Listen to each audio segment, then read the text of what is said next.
Perkenalkan, saya atas nama Nurul Mansur, NIM 19471 40004. Saya Nur Asbaida, NIM 194714002. Kami dari kelompok 1 kelas C19A akan membawakan dan mempresentasikan materi mengenai Penelitian deskriptif kuantitatif. Nah, sini saya akan menjelaskan tentang penelitian kuantitatif. Adapun judul materi yang akan saya bawakan yakni ada 4 subjudul materi. Yang pertama yakni syarat-syarat penggunaan metode penelitian kuantitatif.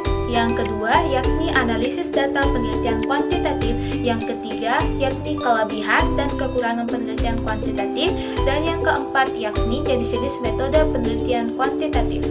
Adapun judul materi yang akan saya bawakan yakni metode deskriptif kuantitatif, langkah-langkah melalui penelitian kuantitatif, dan contoh penelitian deskriptif kuantitatif.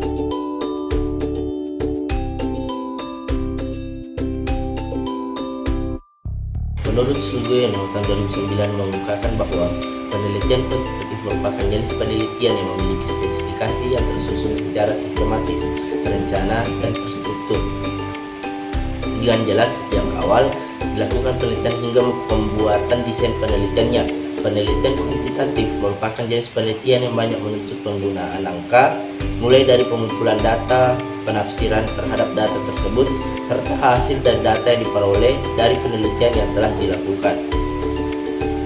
Nah, penelitian kuantitatif adalah penelitian yang melibatkan proses pengumpulan dan analisis data numerik secara objektif untuk menggambarkan, memprediksi, atau mengontrol variabel yang menarik. Penelitian kuantitatif diekspresikan dalam angka dan grafik. Hal ini digunakan untuk menguji atau mengonfirmasi suatu teori dan asumsi. Jenis penelitian ini dapat digunakan untuk menetapkan fakta yang dapat digeneralisasikan tentang suatu topik.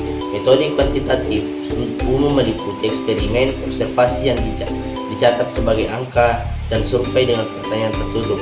Penelitian kuantitatif sendiri dapat bersifat deskriptif, korelasi, dan asosiatif berdasarkan hubungan antar variabelnya. Nah, selanjutnya kita membahas tentang ciri-ciri penelitian kuantitatif. Apa saja ciri-ciri dari penelitian kuantitatif? Nah, yang pertama yaitu menurut Sumartina 2011 mengungkapkan bahwa terdapat beberapa ciri-ciri yang dapat dilihat dari desain penelitian kuantitatif. Yang pertama, metode penelitian kuantitatif dapat dilakukan untuk mengukur satu atau lebih variabel penelitian. Lebih dari itu, penelitian kuantitatif dilakukan untuk mengukur hubungan atau korelasi atau pengaruh antar dua variabel atau lebih. Yang kedua yaitu metode penelitian kuantitatif menggunakan permasalahan penelitian yang menanyakan tentang tingkat pengaruh atau korelat hubungan antar dua variabel atau lebih. Yang ketiga yaitu metode penelitian kuantitatif memfungsikan teori sebagai titik tolak menemukan konsep yang terdapat dalam teori tersebut yang kemudian dijadikan variabel. Nah, adapun yang keempat yaitu penelitian kuantitatif menggunakan perspektif etik, yaitu data yang dikumpulkan dibatasi dan ditentukan oleh peneliti dalam hal pilihan indikator atau atribut variabel baik itu jumlah maupun jenisnya. Nah, selanjutnya yaitu penelitian kuantitatif penentu ukuran jumlah responden atau sampel dengan menggunakan presentasi, rumus atau tabel-tabel populasi sebagai penerapan prinsip keterwalian. Yang keenam yaitu penelitian kuantitatif dilakukan dengan cara pengamatan, wawancara, atau dapat juga menggunakan teknik analisis data.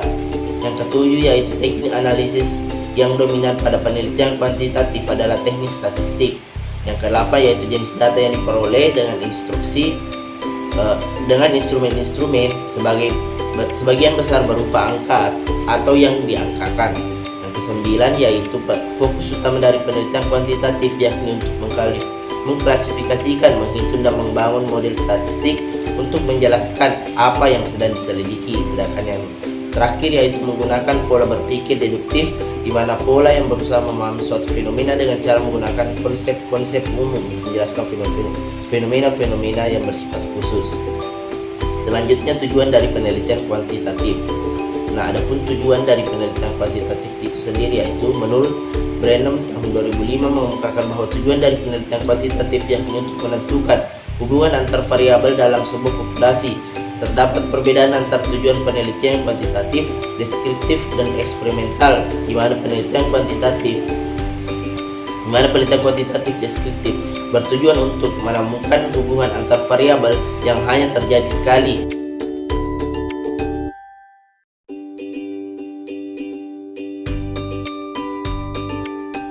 Nah, jadi untuk materi yang selanjutnya yakni syarat penggunaan metode penelitian kuantitatif.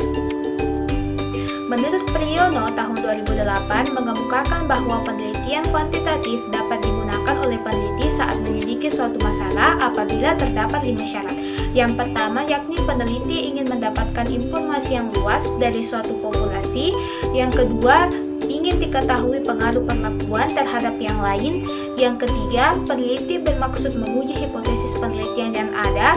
Yang keempat, yakni peneliti ingin data yang akurat mendapatkan sasaran fenomena empiris yang dapat diukur. Dan yang terakhir, yakni peneliti ingin menguji terhadap adanya keraguan-raguan mengenai validitas pengetahuan, teori, dan produk tertentu. Nah, jadi kelima komponen tadi atau kelima aspek tadi merupakan syarat-syarat penggunaan dari metode penelitian kuantitatif. Untuk materi yang selanjutnya yakni terkait dengan analisis data penelitian kuantitatif. Analisis data penelitian kuantitatif sendiri merupakan salah satu hal yang penting dalam penelitian kuantitatif itu. Nah, sebelum kita mengetahui apa saja jenis-jenis dari analisis data penelitian kuantitatif, ada baiknya kita mengetahui apa sih yang dimaksud dengan analisis data. Nah, analisis data itu merupakan proses untuk menyederhanakan data dalam bentuk yang lebih mudah diinterpretasikan atau mudah dipahami orang yang membacanya. Di dalam analisis data, berarti peneliti berupaya untuk mengolah data menjadi sebuah informasi. Nantinya, informasi tersebut menjadi suatu karakteristik data yang mudah dipahami dan menjawab masalah terkait penelitian yang dilakukan. Ada beberapa tahap yang perlu dilakukan apabila peneliti ingin melakukan analisis data. Tahap tersebut yakni sebagai berikut. Untuk tahap yang pertama yakni tahap persiapan. Pada tahap ini, semua data yang terkumpul dipersiapkan, kemudian dilakukan pengecekan terhadap kelengkapan atau instrumen dalam pengumpulan data. Adapun tahap yang kedua, yakni tahap tabulasi. Nah, pada tahap ini, jika peneliti ingin menggunakan angket atau kuesioner atau tes, maka perlu diberikan skor atau rating sesuai yang sudah ditentukan di awal metode penelitian. Dan untuk tahap yang ketiga, yakni penerapan data. Tahapan penerapan data itu sendiri disesuaikan dengan pendekatan penelitian yang dilakukan. Nah, selanjutnya dalam teknik analisis data metode penelitian kuantitatif, ada dua cara statistik yang dapat digunakan. Teknik analisis data tersebut yakni sebagai berikut. Untuk teknik analisis data yang pertama yakni statistik deskriptif. Statistik deskriptif merupakan teknik analisis yang memberi deskripsi awal untuk setiap variabel dalam penelitian, di mana pada gambaran data tersebut setiap variabelnya bisa dilihat dari nilai mean atau rata-rata, maksimum minimum, dan standar deviasi. Untuk teknik analisis yang kedua yakni statistik inferensial. Metode ini sendiri dibagi menjadi dua jenis, yaitu untuk penelitian korelasional dan komparasi atau eksperimen. Analisis korelasional lebih menekankan pada adanya pengaruh atau hubungan antara dua variabel atau lebih. Ada dua macam statistik inferensial berdasarkan bentuk parameternya, yaitu parametrik dan non-parametrik. Nah, untuk materi selanjutnya kita akan membahas mengenai kelebihan dan kekurangan penelitian kuantitatif. Nah, untuk materi kelebihan dan kekurangan penelitian kuantitatif, maka terlebih dahulu kita akan membahas mengenai apa saja sih keuntungan dari penelitian kuantitatif. Nah, keuntungan dari penggunaan penelitian kuantitatif ini ada 4 aspek yang dapat dilihat. Yang pertama yakni memungkinkan penggunaan teknik analisis statistik dan matematis yang dapat diandalkan dalam penelitian ilmiah. Keuntungan yang kedua yakni hasil analisis dapat diperoleh dengan akurat bila digunakan sesuai dengan aturan yang ada. Keuntungan yang ketiga dapat digunakan untuk mengukur interaksi hubungan antara dua atau lebih variabel. Yang keempat yakni peneliti memiliki modal untuk mendapatkan objektivitas hasil penelitian. Nah, keempat aspek tadi merupakan keuntungan dari penggunaan metode penelitian kuantitatif. Nah, tadi kita telah membahas mengenai apa kelebihan dari penggunaan penelitian kuantitatif. Nah, tentunya jika ada kelebihan, maka ada pula kekurangan. Nah, untuk kekurangan penggunaan penelitian kuantitatif ini ada 5 aspek yang dapat dilihat. Yang pertama yakni penelitian kuantitatif anggapan atau yang biasa disebut dengan asumsi. Kekurangan yang kedua yakni apabila asumsi tidak sesuai dengan realitas yang terjadi atau menyimpang, maka kemampuannya tidak dapat terjamin. Yang ketiga, data harus berdistribusi dengan normal dan hanya dapat digunakan untuk menganalisis data atau populasi yang sampelnya sama. Yang keempat, yakni tidak dapat dipergunakan untuk menganalisis dengan cuplikan atau sampel yang jumlahnya sedikit. Dan kekurangan yang kelima, yakni temuan penelitian sering kurang detail untuk menjelaskan perilaku individu dan perilaku motivasi. Untuk materi selanjutnya, kita akan mempelajari mengenai apa saja bentuk-bentuk dari jenis-jenis metode penelitian kuantitatif. Nah, untuk metode penelitian kuantitatif sendiri ada 7 macam metode penelitian. Yang pertama yakni metode korelasi. Metode korelasional merupakan salah satu dari macam-macam metode penelitian kuantitatif yang digunakan dalam evaluasi, terutama untuk mendeteksi sejauh mana variasi pada suatu faktor berkaitan dengan variasi pada satu atau lebih faktor lain berdasarkan koefisien korelasi. Contohnya yakni untuk meneliti variabel-variabel yang berkaitan dengan kompetensi profesional guru. Untuk metode yang kedua yakni metode deskriptif. Metode deskriptif sendiri merupakan salah satu macam metode penelitian kuantitatif dengan suatu rumusan masalah yang memadu penelitian untuk mengeksplorasi atau memotret situasi sosial yang akan diteliti secara menyeluruh, luas, dan mendalam. Contoh penelitian ini adalah misalnya jika kita ingin melihat pengaruh pembelajaran terhadap prestasi siswa dalam waktu 4 tahun. Nah, untuk metode penelitian yang ketiga yakni metode kasual komparatif. Metode kasual komparatif ini sendiri merupakan salah satu dari jenis-jenis metode penelitian kuantitatif. Metode kasual komparatif ini digunakan dalam evaluasi untuk mengetahui kemungkinan hubungan sebab akibat. Nah, untuk metode yang keempat yakni metode komparatif. Macam-macam metode penelitian, salah satunya yakni metode komparatif. Metode komparatif ini sendiri merupakan salah satu dari jenis metode penelitian kuantitatif.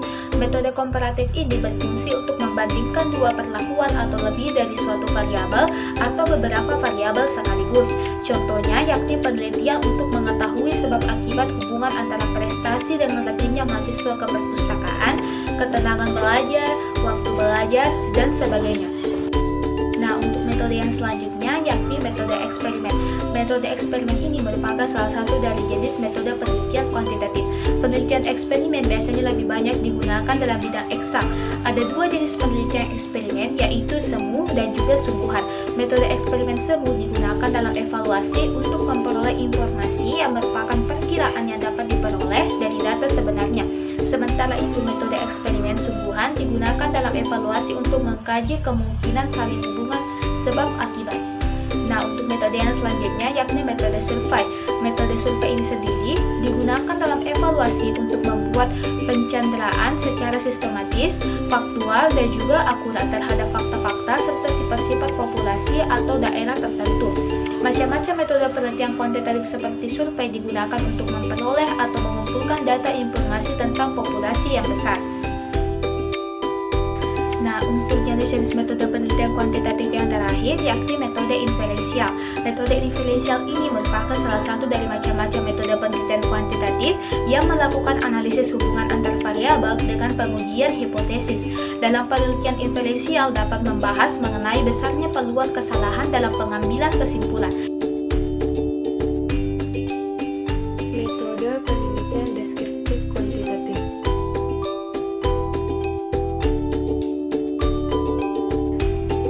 Metode penelitian deskriptif kuantitatif merupakan suatu penelitian yang mempunyai tujuan untuk mendeskripsikan suatu fenomena, peristiwa, gejala, dan kejadian yang terjadi secara faktual, sistematis, serta akurat. Penelitian deskriptif ini adalah salah satu penelitian kuantitatif non-eksperimen yang tergolong mudah. Penelitian ini menggambarkan data kuantitatif yang diperoleh menyangkut keadaan subjek atau fenomena dari sebuah populasinya. Sebagai contoh, penelitian yang dilakukan untuk mengetahui tingkat kesulitan belajar materi fisika di salah satu sekolah. Penelitian yang sesuai untuk digunakan adalah penelitian kuantitatif deskriptif. Melalui penelitian deskriptif akan diperoleh gambaran mengenai status subjek dalam kondisi tertentu. Subjeknya adalah populasi peserta didik di sekolah tersebut, dan kondisinya adalah kesulitan belajar siswa. Secara umum, penelitian deskriptif kuantitatif sendiri memiliki ciri-ciri sebagai berikut. Pertama, cenderung menggunakan satu variabel dalam operasionalnya. Kedua, tidak menutup kemungkinan menggunakan dua variabel atau lebih, tetapi tidak untuk dihubungkan, dibandingkan, atau dicari sebab akibat. Yang ketiga, analisis data diarahkan pada pencarian band, percentage, atau modus. Yang keempat, analisis data dilakukan setelah semua data terkumpul.